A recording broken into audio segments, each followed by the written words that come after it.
I'm Sue Resnick, and today I wanted to share with you the awesome sauce, but this is the quick version of it, okay? I know the other awesome sauce that I've made is a little bit labor intensive. I wanted to show you the awesome sauce hack that I have now. And I especially so because I don't need a big batch of it. I don't know about you, if you've ever made it, you find out it makes a lot of sauce and it can be a little hard to eat up in time. So this makes a smaller batch. I'm just starting out. Now this is my hack. This is a package of organic, pre-cut, pre-peeled, pre-seeded, everything organic butternut squash. And it's just over a pound. So if you figure about a pound, pound and a quarter, that's great. So that's what I'm using. And I'm starting with 2 nice big tomatoes. They weigh almost a pound. So my formula of equal parts butternut squash and tomato are staying the same. You know, if it's a little bit more one way or the other, that's fine. Depends what your prerogative is. And it's okay with me if this one has a little more butternut in it today. Otherwise, if I had a third tomato, I'd put it in there. I don't have a third tomato today. So we're being flexible. Now, just like when we made awesome sauce before, we're going to start by putting the tomatoes in the pan because they're going to provide the liquid for this to cook. And I wanted to show you another little trick. Sometimes tomatoes have gotten just a little soft, or maybe your knife isn't as sharp as it needs to be to get through that skin. I just had these sharpened, so actually they're working really great. But if I had a dull knife that was not working so great, I want to show you a trick. You can use a serrated knife, the kind like you'd use for bread. Serrated knives are awesome for a soft tomato.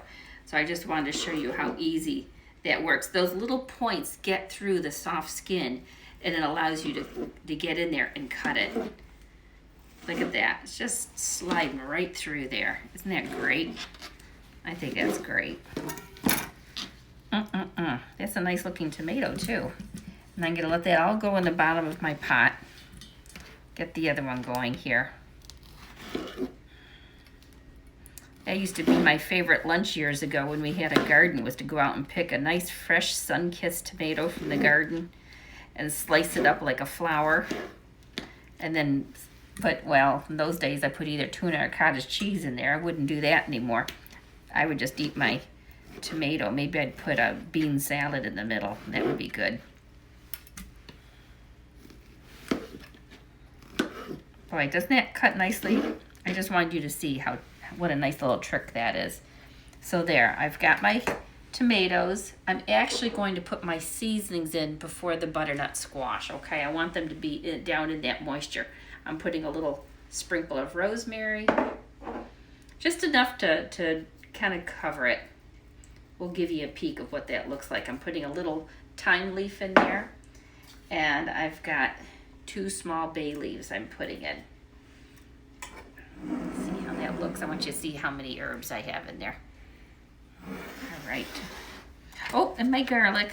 Let's not forget the garlic. I'm going to give that a smash. It makes the paper come off easier.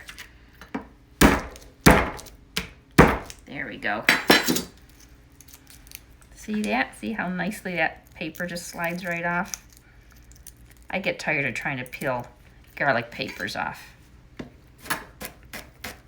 It also makes it easier to cut because it's flat.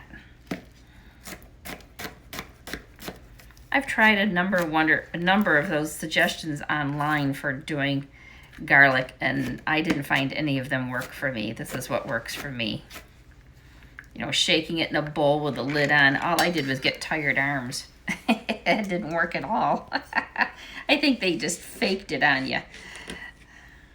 Or else they had old, tired garlic that had the papers loose on it or something. I don't know. I have no idea how they actually got it to come off.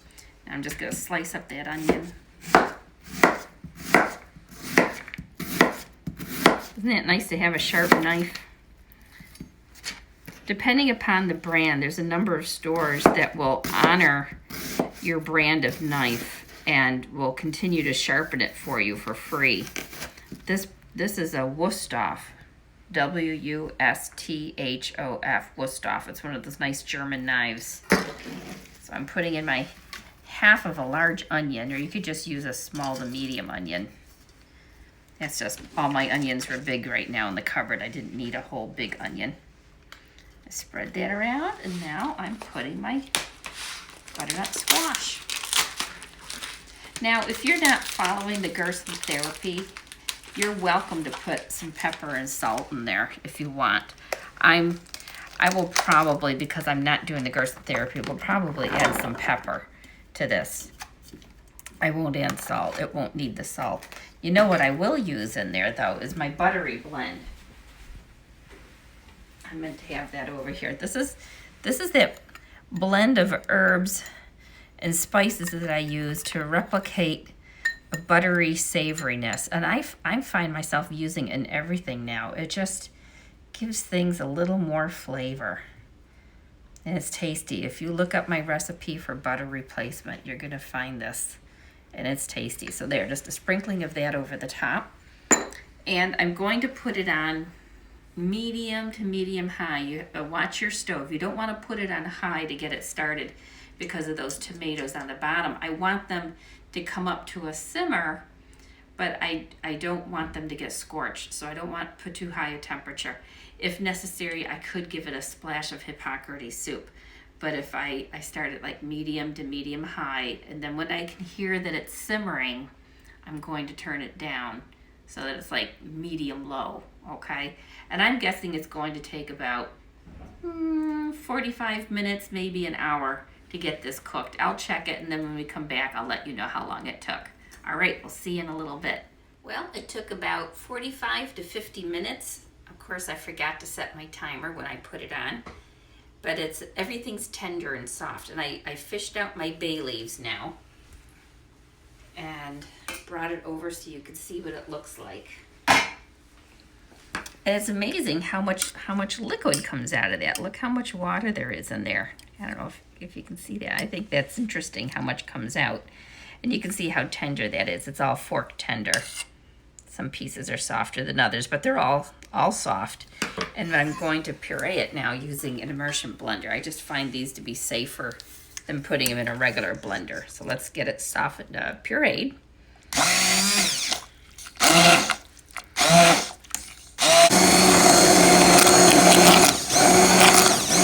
The reason why I had to make awesome sauce today was because Chris and I want to have pizza for dinner tonight.